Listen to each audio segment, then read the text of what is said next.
আমার কাছে মনে হয় যে এখন যদি আমাদের তিনটা ফরম্যাটের এই দলটা দেখেন, আমার মনে হয় যে এখন যে সেটস অফ প্লেয়ার্স আছে এই সেটস অফ প্লেয়ার্স টি-20টা আমরা একটা ভালো শেপে আছি টি-20 ফরম্যাটটা।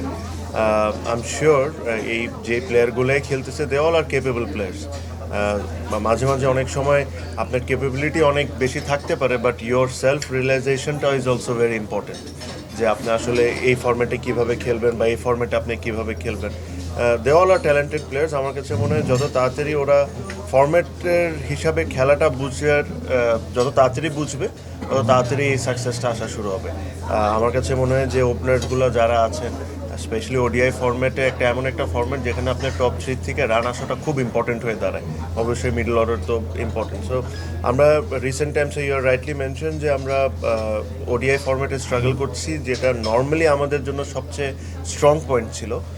বাট আই এম শিওর এটা they will find the ways. আমি ভাইয়ের কথা শুনছিলাম, যখন কোচ বলেন বা একটা ম্যানেজমেন্ট যখন ডিসকাস করে, ওই ডিসকাশনটা আসলে আমরা কেউ জানি না, বাইরের থেকে আমরাও জানি না, মিডিয়াও জানে না। তাদের একটা সেটস অফ প্ল্যান থাকে, এই কারণেই তাদেরকে ওখানে আনে। ওদেরকে ওই বিশ্বাসটাও আমাদের করতে হবে যে they will take us in the right way.